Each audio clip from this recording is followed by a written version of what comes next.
मैं मुखिया हूं। अब जब तक वो लोग नहीं आए, सब आए नहीं, मैं सबसे पहले जाकर थोड़ी बैठूंगा। देखते नहीं है क्या, कोई बड़ा नेता आता है ना, जब तक महाराज पूरी पब्लिक आकर इकट्ठी न हो जाए तब तक वो नेता नहीं आता, क्योंकि उस नेता के मन में ये अहंकार होता है कि मैं बड़ा हूं। जब सब लोग आकर घंटे 2 घंटे व्यतीत हो जाते हैं तब जाकर वो नेता आता है। और यही आज दक्ष कर रहा है। समस्त देवता ब्रह्मा विष्णु महेश आदि आ गए, मगर अभी तक वो दक्ष नहीं आया, क्योंकि महाराज उसको अपने पद का अभिमान हो गया। बोले मैं सबसे मुखिया हूं, अध्यक्ष हूं, मैं बाद में जाऊंगा, सब मेरा इंतजार करेंगे। अब महाराज जब दक्ष सभा के अंदर आया तो समस्त देवताओं ने खड़े होकर उस दक्ष का स्वागत किया, क्योंकि मुखिया है। ब्रह्मा विष्णु इंद्र आदि सभी देवताओं ने खड़े होकर दक्ष का स्वागत किया, मगर महाराज भगवान शंकर खड़े नहीं हुए। भगवान शंकर तो महाराज उनका तो एक ही काम था, कहीं पर बैठो मैं आंखें बंद कर लेते और भगवान राम का ध्यान करते, कृष्ण का ध्यान करते, दूसरी किसी चीज से कोई मतलब नहीं। भगवान शंकर आंधे आंखें बंद करके ध्यान के अंदर बैठे हुए हैं। दक्ष कब आया भगवान शंकर को पता ही नहीं चला। समस्त देवताओं ने खड़े होकर दक्ष का स्वागत किया, मगर भगवान शंकर ने दक्ष का स्वागत नहीं किया, वो खड़े नहीं हुए। अब जब भगवान शंकर खड़े नहीं हुए तो महाराज इस दक्ष को क्रोध आ गया, और क्रोध में लाल पीला होकर भगवान शंकर को गालियां देने लगा। बोले इस शंकर को देखो, बिल्कुल भी शर्म नहीं आती, मैं इस यज्ञ का मुखिया हूं और सब देवताओं ने मेरा स्वागत किया है, खड़े होकर मेरा मान सम्मान किया है, मगर इस शंकर ने मेरा आदर सत्कार नहीं किया, इस शंकर ने मेरा अपमान कर दिया। अरे ये समस्त देवता जो हैं, ये तो यज्ञ का मुखिया होने के कारण मेरे मान सम्मान कर रहे हैं, मगर इस शंकर को तो वैसे भी मेरा मान सम्मान करना चाहिए। क्यों? क्योंकि मैं रिश्ते में इसका ससुर लगता हूं। अरे मैंने अपने प्राणों से प्यारी कन्या जो थी सती, उसका विवाह मैंने इसके साथ किया, और सती का विवाह मैंने इसके साथ कर दिया, इसके नाते में इसका ससुर हो गया और ये मेरा जमाई हो गया। और जमाई का दामाद का ये फर्ज बनता है कि वो अपने ससुर को प्रणाम करे, क्योंकि ससुर जो होता है वो पिता के तुल्य होता है।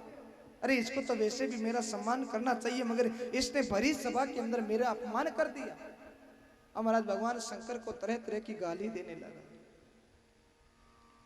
भगवान शंकर ने आंखें खोली तो दक्ष लाल पीला होकर कहने लगा, अरे शंकर तुझे थोड़ी बहुत भी लज्जा नहीं आई? देख इस ब्रह्मा ने, विष्णु ने, समस्त देवताओं ने मेरा मान सम्मान किया, मेरे लिए खड़े हुए, मेरा आदर किया, और तुमने मेरा अपमान कर दिया।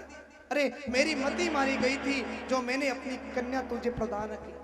अरे तुझे शर्म नहीं आती? मैंने अपनी कन्या तुझे दी, इसके नाते में तेरा ससुर हो गया, तेरा फर्ज बनता है कि तू मुझे प्रणाम करे।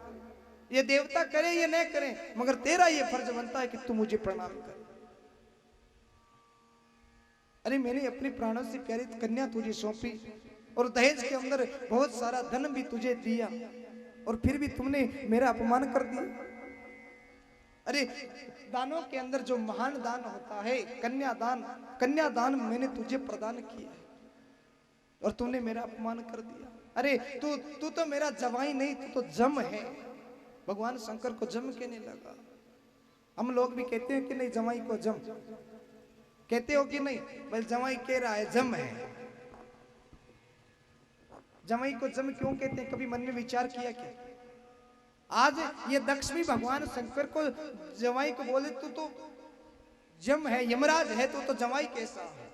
हम लोग भी कभी कभी, मैंने सुना है कई घरों के अंदर कई माताओं बहनों के मुख से, महाराज जमाई को जम मानते हैं। कहते हैं कि कोई मरा हुआ व्यक्ति हो ना, अगर ससुर मर जाए या सासू मर जाए, और कहते हैं कि जमाई की अगर छांव भी पड़ जाए तो उसकी गति नहीं होती।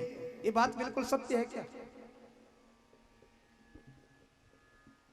बोले अगर सास ससुर मर जाए और जमाई की छैया भी उसके पास पड़ जाए तो महाराज उस व्यक्ति की गति नहीं होती। ऐसा क्यों है? और जमाई को जम क्यों कहते, कभी मन में विचार किया? महाराज जमाई को जम इसलिए कहते हैं, सबसे पहली बात तो ये कि हम जमाई को, जिस लड़के को हम अपना दामाद बनाते हैं, महाराज उस दामाद को अपनी जीवन की सबसे प्यारी चीज उसको सौंपते हैं। अगर माता पिता की सबसे प्यारी कोई चीज होती है तो वो उनकी कन्या होती है, पुत्री। पुत्री जो बेटी जो होती है ना, वो माँ बाप के कलेजे का टुकड़ा होती है। और वो कलेजे का टुकड़ा माँ बाप किसी पराये पुरुष के हाथों में सौंप देते हैं और कन्या के साथ साथ में उसको बहुत दहेज भी देते हैं, दान आदि देते हैं। मगर महाराज फिर भी वो जवाई जो होता है ना, वो कभी अपने ससुराल की बड़ाई नहीं करता, कभी अपनी सास ससुर की बड़ाई नहीं करता, कभी उनको धन्यवाद नहीं देता। इसलिए इस जवाई को जम कहते हैं। एक बार अकबर ने कहा था बीरबल से, एक बात याद आगे बताता हूं। अकबर ने बीरबल से कहा, बीरबल तू एक नमक हराम और एक नमक हलाल लेकर आ। जवाई को जम क्यों कहते हैं, इस कहानी को सुन लेना, पता चल जाएगा। बोले बीरबल तू एक नमक हराम और एक नमक हलाल लेकर आ। बीरबल ने कहा, हमारा बीरबल जो था वो हाजिर जवाब था। बीरबल ने कहा, राजन कल जब घर से आऊंगा ना, तो आते वक्त एक नमक हराम और एक नमक हलाल लेकर आऊंगा। अकबर ने कहा ठीक है, पर याद करके जरूर लाना। बीरबल ने कहा ठीक। दूसरे दिन महाराज बीरबल सभा के अंदर आया ना, तो सभा के अंदर महाराज एक कुत्ते को और एक आदमी को अपने साथ लेकर आया। अकबर ने कहा बीरबल मैंने तुझसे क्या कहा था कि कल जब आए तो एक नमक हराम और एक नमक हलाल लेकर आना। बीरबल ने कहा राजन मैं अपने साथ लेकर आया। बोले कहाँ है? बोले ये रहे राजन। बोले इस कुत्ते को क्यों लेके आया है? बोले राजन यही तो बात है। बोले राजन ये जो मेरा कुत्ता है ना, ये नमक हलाल है। अकबर ने कहा वो कैसे?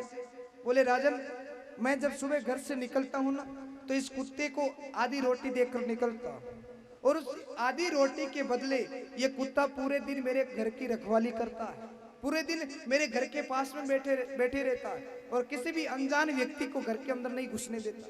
पूरे दिन घर की रखवाली करता है, पूरी रात घर की रखवाली करता है, और जब शाम को मैं यहाँ से घर जाता हूँ ना, तो पूंछ हिलाकर मेरा स्वागत भी करता है। केवल आधी रोटी के बदले ये पूरी दिन पूरी रात मेरी घर की रखवाली करता है, और केवल आधी रोटी रोज इसे डालता है। इसलिए राजन ये मेरा कुत्ता जो है ना, ये नमक हलाल है।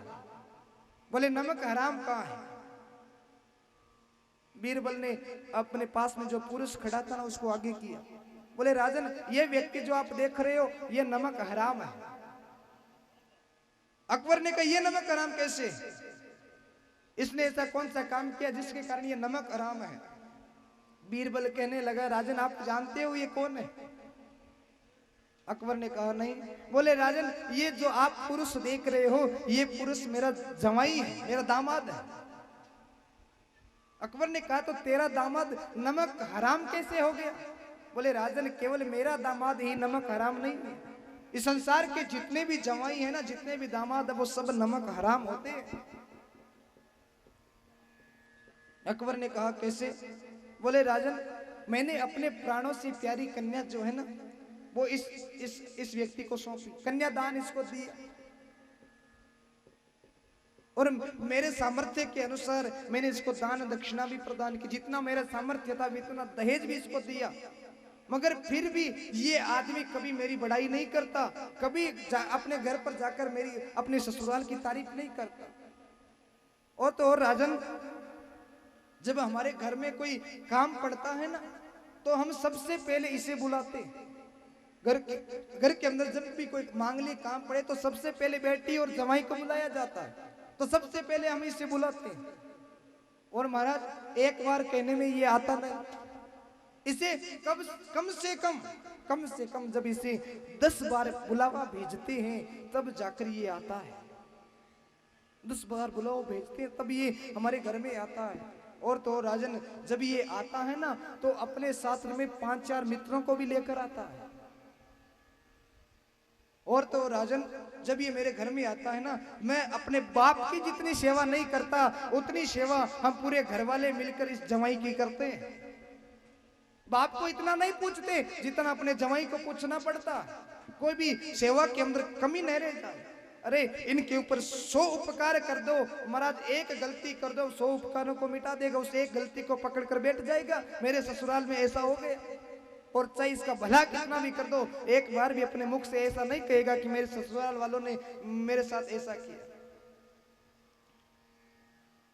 और तो और जब हमारे घर पे आता है तो हम इसकी पूरी सेवा करते हैं, खातिरदारी करते हैं। उसको हमारे घर में चाहे कुछ हो ना हो, हमारे पास चाहे धन हो ना हो, किसी से उधार लाकर लाना पड़े, मगर फिर भी इसको घर के अंदर हलवा बना के खिलाते हैं।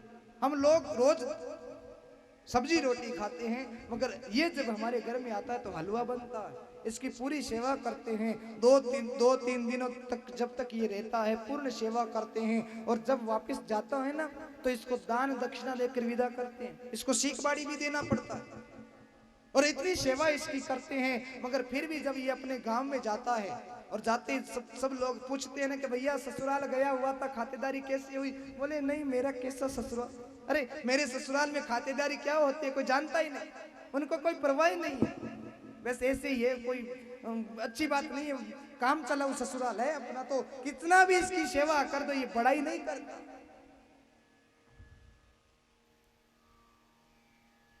इसलिए राजन, ये मेरा जवाई जो है ना, ये नमक हराम है। इसको कितना भी खिलाओ, कितना भी दो, मगर ये कभी उपकार नहीं मानता, कभी धन्यवाद नहीं निकलता इसके मुंह से।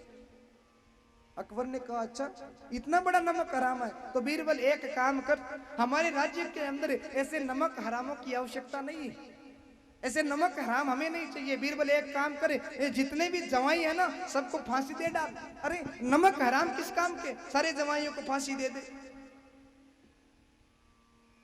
बीरबल ने कहा राजन ठीक। महाराज एक बड़ा सा मैदान देखा और फांसी गृह तैयार किया, बड़ी बड़ी फांसियां लगा दी महाराज। राजा से आकर कहा अकबर जाकर देख लीजिए फांसी गृह तैयार है, सारे जवाइयों को फांसी देनी। अकबर ने जाकर देखा महाराज बड़ा सा मैदान, फांसियां ही फांसियां लटकी हुई। आगे गया तो एक ऊंचे आसन के ऊपर महाराज एक स्टेज बना हुआ, उस स्टेज के ऊपर एक चांदी की फांसी और एक सोने की फांसी। अकबर ने कहा अरे ओ बीरबल, अरे ये क्या कोई दो बड़े नमक हराम है क्या? ये लगता है कोई बहुत बड़े नमक हराम है, इसलिए इनके लिए इतनी ऊंची और इतनी सोने और चांदी की फांसी लगाई है तुमने। बीरबल ने कहा नहीं राजन, ये कोई बड़े नमक हराम नहीं है, ये जो नमक हराम होते हैं ना सब एक बराबर के होते। बोले तो ये सोने और चांदी की फांसी कैसी? बोले राजन बात ये है कि ये जो चांदी वाली फांसी है ना राजन, ये फांसी मेरे लिए है, और ये जो सोने वाली फांसी है ना राजन, ये आपके लिए है। अकबर ने कहा मेरे लिए क्यों? बोले राजन हम भी तो किसी के जवाई हैं, और राजन जवाई कोई भी हो, जवाई सारे नमक हराम होते हैं, वो अपने ससुराल की बड़ाई कभी नहीं करते। अकबर ने कहा बीरबल जल्दी से इन फांसियों को खोल दे।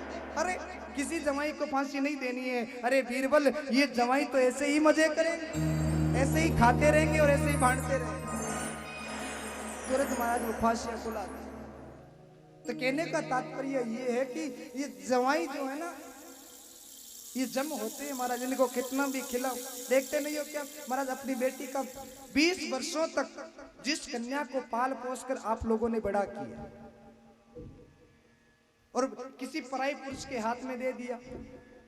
अब महाराज अपनी बेटी को बुलाने के लिए, अपनी बेटी को घर में बुलाने के लिए उस पुरुष के सामने आपको हाथाजोड़ी करनी पड़ती है। पावना 2 दिन भेज दियो हमारे घर काम में, 2 दिन भेज दियो। और महाराज हम लोग बार बार निवेदन करते हैं, मगर फिर भी वो भेजता नहीं। बोले नहीं हमारे घर में 1 मिनट भी नहीं सरता महाराज, हम नहीं भेजेंगे। जब आप ज्यादा निवेदन करते हो तो वो 2 दिन भेज भी देगा, मगर महाराज दूसरे दिन से तीसरा दिन नहीं होने देगा। आप कहोगे नहीं पावना 2 दिन अब इतनी दूर से चल कर आइए, 2 दिन और रहने दो। महाराज वो 1 घंटा भी नहीं रहने देता। जिस कन्या को आपने जन्म दिया, पाल पोस कर बड़ा किया, आज महाराज उसी कन्या को बुलाने के लिए उस आदमी के सामने हाथ जोड़ने पड़ते, और वो 1 दिन भी नहीं छोड़ता। और उसके साथ भेजना भी पड़ता है। वो कहता है अभी के अभी लेकर जाऊंगा, और उसके साथ हमको भेजना भी पड़ता, हम रख भी नहीं सकते। यमराज और इस जवाई की महाराज आदत दोनों की एक जैसी होती है। अब यमराज हमें लेने के लिए आ जाए और हम लोग कहते कि अभी मेरी मरने की इच्छा नहीं है, 5 दिन के बाद आना, तो वो छोड़ देगा हम लोगों को? तुरंत लेके जाएगा। जब हमारी श्वास खत्म हो जाती है तो यमराज एक दिन भी नहीं, एक मिनट भी नहीं छोड़ता, वो लेकर जाता है। उसी प्रकार ये जमाई जो होता है ना हमारा, इसके एक बार मन में आ गई कि उसको लेकर आना है तो फिर वो लेकर ही जाएगा, चाहे आप लाख निवेदन करो वो नहीं छोड़ने वाला। यमराज और जमाई का महाराज स्वभाव दोनों का एक जैसा होता है, इसलिए जमाई को जम कहते हैं। और आज ये दक्ष जो है महाराज इस भगवान शंकर को गालियां देने लगा, बोले तू तो जमाई नहीं, तू तो जम है। यज्ञ कुंड के अंदर दे दी, सती जलकर राख हो गई है। और जो ही भगवान शंकर ने महाराज ऐसा सुना, अभी तक क्रोध नहीं आया मगर आज बड़ा क्रोध आया। अपनी एक जटा में से बाल उखाड़कर धरती के ऊपर पटका और महाराज भगवान शंकर का क्रोध जो था ना वो एक पुरुष के रूप में प्रकट हो गया। बोलिए वीरभद्र भगवान की। महाराज वीरभद्र के रूप में भगवान शंकर का क्रोध प्रकट हुआ। बड़ा भयंकर शरीर महाराज सिंह की तरह गर्जना करते हुए, लाल लाल तप्त तप्त नेत्र लिए हुए महाराज।